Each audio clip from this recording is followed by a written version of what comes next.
Hi guys, welcome back to the channel. So when Donald Trump returned to the White House earlier in January this year, there was celebration in New Delhi. India's Prime Minister Modi was among the first world leaders to visit him, and many expected their old bromance to continue. Trump and Modi had a pretty good relationship from the last time Trump was president, 2016. And so, he came back to, strengthen ties with America, with Donald Trump in sorts. So I have a little bit of that video for you guys right now. I'm going to go ahead and play it, and let's go ahead and take a listen. Thank you very much. It's a great honor to have Prime Minister Modi of India. He is a great friend of mine for a long time. We've had a wonderful relationship, and we kept the relationship during the 4-year period. The period that was a very interesting period indeed. I got to see how not to do things. And we've just started up again, and we have, I think, some very big things to talk about. Number one is they're going to be purchasing a lot of our oil and gas. We have more oil and gas than any other country in the world by far. And they need it, and we have it. And we're going to talk about trade. We're going to talk about many things. But it's really an honor to see you. And you have been my friend for a long time, and congratulations on having done a great job. Thank you. Thank you very much.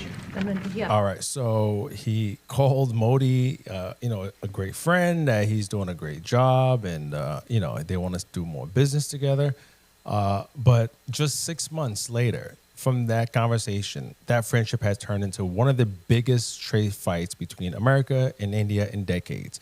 Just recently, a couple of days ago in August, Trump dropped a bombshell. He doubled tariffs on Indian goods, say from 25% to 50%, making India one of the most heavily taxed trading partners of the United States. And why were you saying, what's going on? Why did he do this? Well, Trump says that India keeps buying Russian oil despite America's pressure to stop. Trump didn't mince words on social media, saying India doesn't care how many people in Ukraine are being killed by Russian war machine. The U.S. is India's biggest export partner, or biggest export market. It's worth $86.5 billion annually. Most Indian exporters can barely handle a 10 to 15% tariffs increase, a 50% levy. So he might as well just put an embargo on India, because what this in effect will do is will make any Indian product unsellable in America. So basically, India won't be able to sell any of their products here. Industries like textiles, gym, jewelry that employ millions of workers are staring at disaster.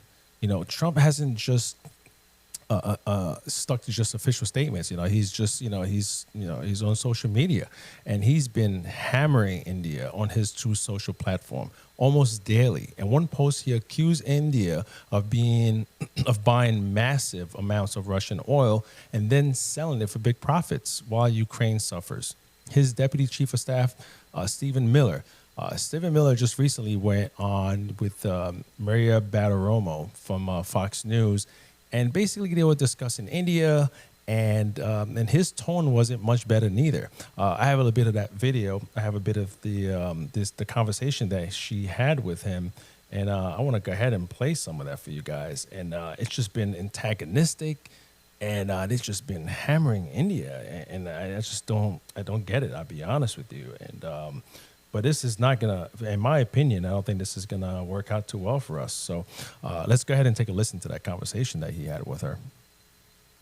Really is that it is not acceptable for India to continue financing this war by purchasing the oil from Russia. People will be shocked to learn that India is basically tied with China in purchasing Russian oil. That's an astonishing fact. India portrays itself as being one of our closest friends in the world, but they don't accept our products. They impose massive.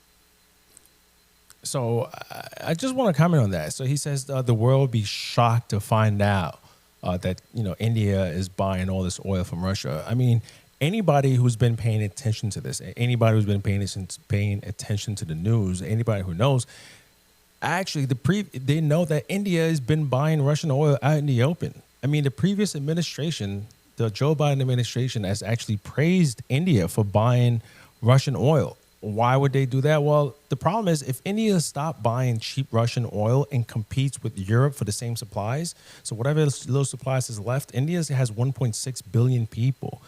And India has a huge energy need. So if they start competing with Europe for the availability of oil that's in the market right now, oil prices would jump by $20 or plus per barrel, hurting everyday Americans. It is going to hurt Americans at the pump. And what's that going to do? It's going to cause inflation. And Donald Trump didn't stop there. The attacks got nasty. Trump called India's economy dead and described its trade barriers as obnoxious. I mean, this is from a man who once called Modi a fantastic friend. So here's the thing here. Now, India is not happy about this. India is upset. So India is going to retaliate. And what do they have, right?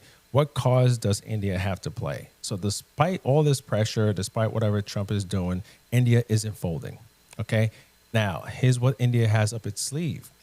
Pharmacy of the world. I don't know if most of you guys knew this, but India is the largest provider of generic medicine by volume, holding a 20% share of global pharmaceutical exports. Okay. Also, affordable generics. About 40% of generic drugs used in the United States are imported from India. Okay. These generic drugs are typically 50 to 90% cheaper than their branded counterparts, significantly contributing to controlling healthcare costs in the U.S. I mean, we already have, not just the medicine, not just people go bankrupt just by going to the hospital, but now the medicine also is very expensive as well. Some of these pills are out of control. All right, so if India can use that as a leverage, India can say, hey, listen, we're going to ship our generic drugs somewhere else. I mean, the world is always looking for cheap drugs. All right. So that's an option. India is exploring all the options right now. Also, Indian companies are major suppliers for high demand medications, including antibiotics, painkillers, and cancer medication. They supply more than half of the prescriptions for hypertension, which is high blood pressure, mental health, we need some of that right now, and lipid regulators, nervous system disorders, and anti-ulcerant in the U.S. Cost saving for U.S. healthcare because of this, okay? These companies, they provide, these drugs and Indian market has provided significant savings for the U.S. healthcare system. For example, they provided $219 billion in savings in 2022 and a total of $1.3 trillion between 2013 and 2022. All right. So not only that, India also has a strategic importance, you see, because America needs India as a counterweight to China and Asia. The U.S. has invested decades building this partnership through defense deals, technology cooperation, and joint military exercises. Walking away from India would hand China a massive geopolitical victory. I mean, I'm sure China is probably hoping for that, okay? Not only this, but also at home.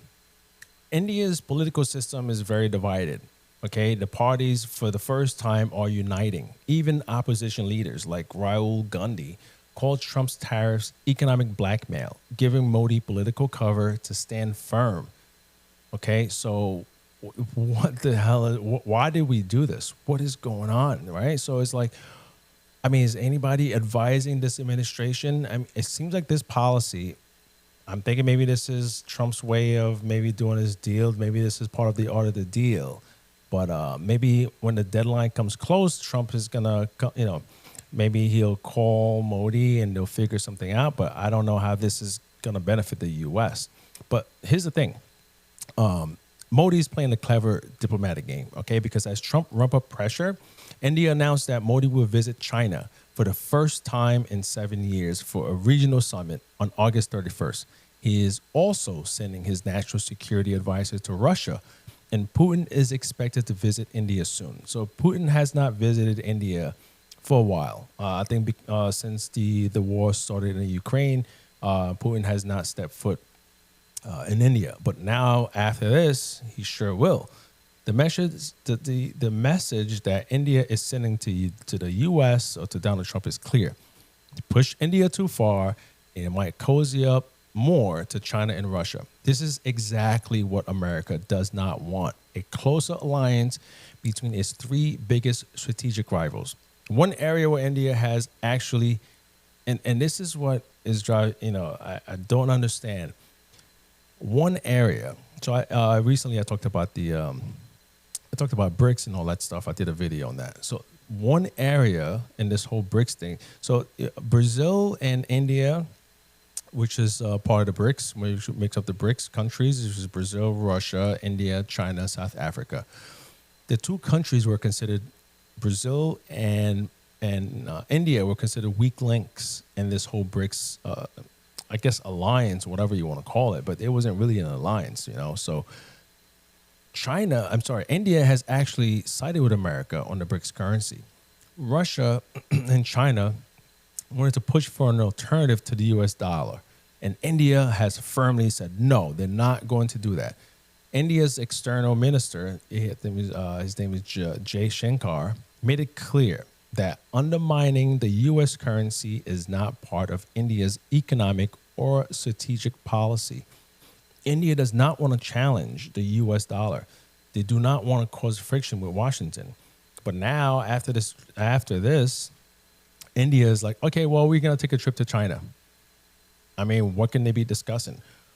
I mean, what's going on there? I mean, I guess we'll find out soon enough. So when India said, listen, we're not anti-American, we're just pro-Indian interests. And this is what India's been arguing this whole time. It's like, look, we're not against America. We don't want to hurt America. We just want to do what's best for India.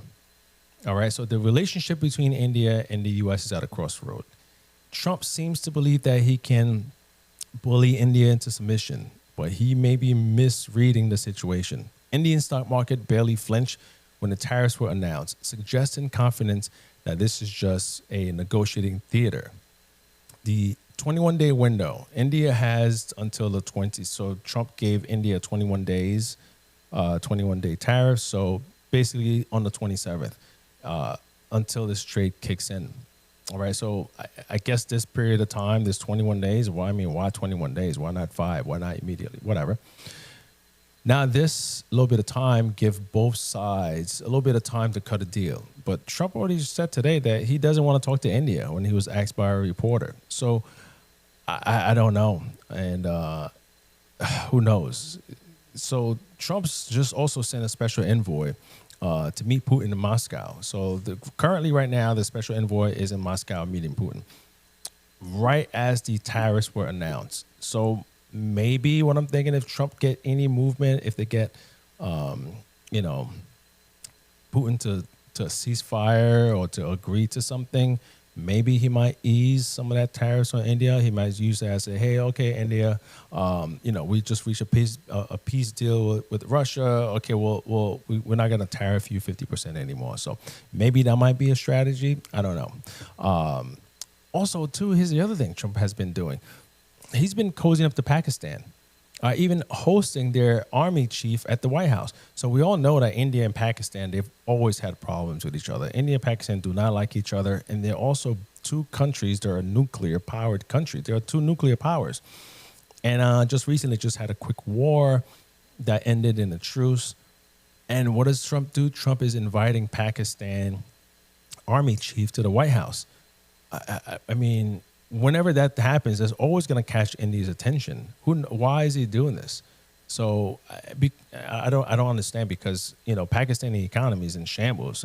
Who knows? So maybe Trump is using it, saying, "Hey, listen, we're going to invest in Pakistan. We're going to give them, we're going to invest in technology and weapons and so on and so forth."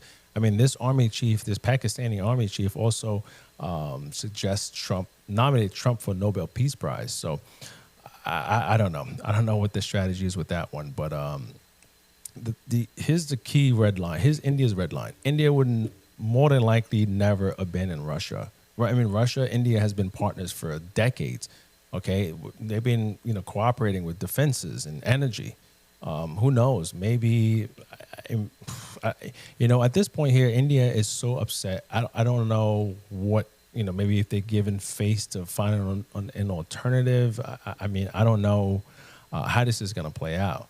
But really, though, what I'm thinking about this, maybe this fight is not really about trade or trade numbers or even Russian oil. Maybe, and what I'm thinking what this looks like to me is whether America can still dictate terms to rising powers like India.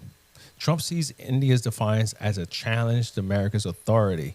India sees American pressure as an attack on its sovereignty. See, the crazy thing is both of these countries, they need each other. America wants India as an ally against China. India wants American technology and investment. But here's the thing, man. Like most of you guys know, once trust is broken, it's almost hard to, impossible to get it back, to rebuild it. President Modi built his brand on making India strong and respected globally.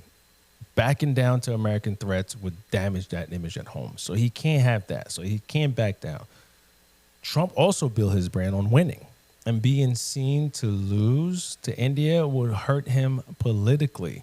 I mean, what's going on right now in India? I mean, the media in India, they are furious. India is not happy with what's going on here, and they're not, they're not shy about it. They're letting it know.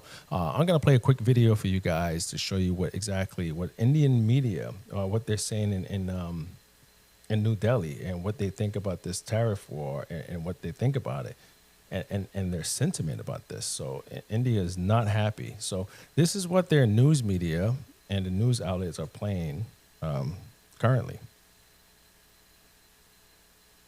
List. And Xi Jinping wrote a letter to India's president. He said the dragon and the elephant must work together. Well, he's getting his wish. Reports say Prime Minister Modi will travel to China by the end of August. He will attend the SCO summit in Tianjin. If confirmed, it would be the first trip in 7 years, a major milestone in the reset. And finally, you've got Russia. President Putin will be traveling to India. He is expected to visit towards the end of the year. It will be his first India trip since the Ukraine war. Again, a very symbolic move. Trump is attacking India over Russian oil, yet India is preparing to host Russian President Putin. In fact, like I said, Prime Minister Modi spoke to President Putin today. He promised to deepen India's special relationship with Moscow. So the message from New Delhi is quite clear. We have options. We have good options. All these countries are also part of the BRICS bloc. We did not mention South Africa here, but they too face pressure from Donald Trump. So could the BRICS push back together? President Lula of Brazil already is proposing a joint response. On paper, it ticks all the boxes. BRICS countries make up 56% of the global population. India and China alone make up 1/3. So together, they can absorb some of the impact, maybe buy some of the exports meant for America. But as always, the question is unity. Can they create a common policy or not? And that's the question. Can they create a common policy? You see, these types of tariffs antagonizing the world, bullying countries, these types of trade negotiations are giving these BRICS countries a common enemy, a reason to unify and challenge the U.S. and the U.S. dollar, the U.S. hegemony all over the world. So I don't know what kind of, maybe Trump is playing 4D chess, or I don't know, maybe he sees something that maybe in the end, maybe he'll come out and say, hey, listen, I fooled everybody, and capitulate and play diplomacy and reverse all this stuff. So, but I don't think so. I don't think that's what's going to happen. So it's very interesting. I'm curious to see how all of this plays out. All right. So that is going to be all for today, guys. Please let me know what you guys think. Do you guys think that this is going to work out great? The strategy that Trump is employing is going to work out great. It's going to bring back jobs and manufacturing back to America, or is this going to be a complete failure? So again, thanks for watching. If you like this video, please like, share, and leave a comment. And I will see you guys soon. All right, take care.